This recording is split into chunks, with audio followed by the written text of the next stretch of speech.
for people whom I've been praying for on this trip. Some of you I wrote a little ditty for and chanted that as I walked along. And to make it sound more like a real prayer, at the end of each ditty I would say, in the name of the Father and the Son and the Holy Spirit.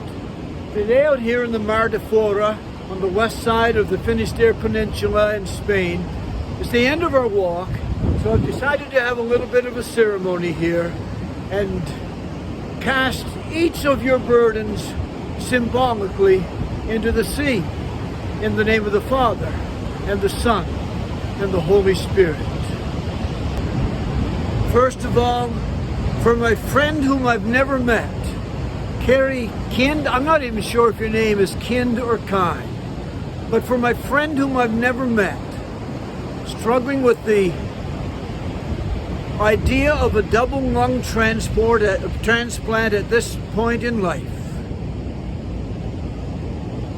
In the name of the Father and the Son and the Holy Spirit. And for your great concern for your donor family, may the peace of Christ be with them, whoever they are. In the name of the Father and the Son and the Holy Spirit.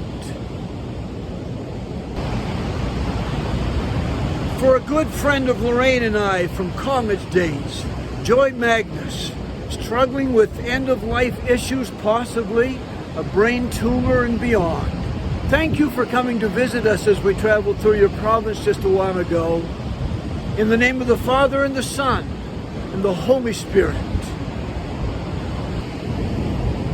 And for my pastor friend who's struggling with family relationships that have been a surprise to you and to your family. For obvious reasons, we can't say your name.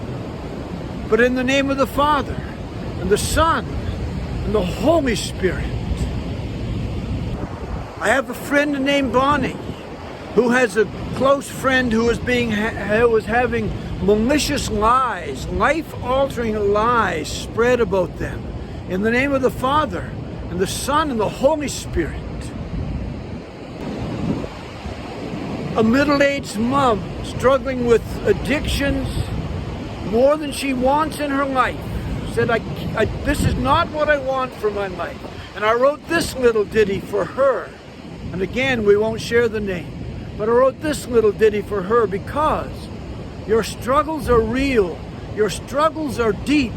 But your struggles do not control. Look to the light. The light is bright. The light will save your soul.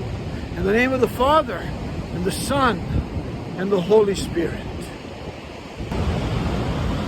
For my friends in Ireland, Jackie and Philip, and your dear sister Deidre, I'm not sure how to pronounce it, but in the name of the Father and the Son and the Holy Spirit. Those were the needs that gripped my soul mostly as I walked this time, but there were a host of others who wrote with still significant prayer requests. For Darren, for Wayne, for Cornelius, for Robert, in the name of the Father and Son and Holy Spirit. For Bonnie, for Patty and her Uncle Garland, for Lucy, a friend of my friend Dave, in the name of the Father and the Son and the Holy Spirit. For Garth, for Sam and Kira, for Rebecca's grandmother, in the name of the Father and the Son and the Holy Spirit. For my brother Ed, for my friend Jill, and for a host of you whom I may have forgotten as I listed these today, in the name of the Father and the Son and the Holy Spirit. May you all experience the peace of Christ in the name of the Father and the Son and the Holy Spirit. Thank you for entrusting me with your prayers on this journey.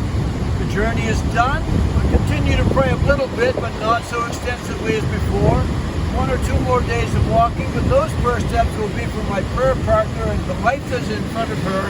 But for now, let me just say, in the name of the Father, and the Son, and the Holy Spirit. In the name of the Father, the Son, and the Holy Spirit. May his peace be with you. Amen.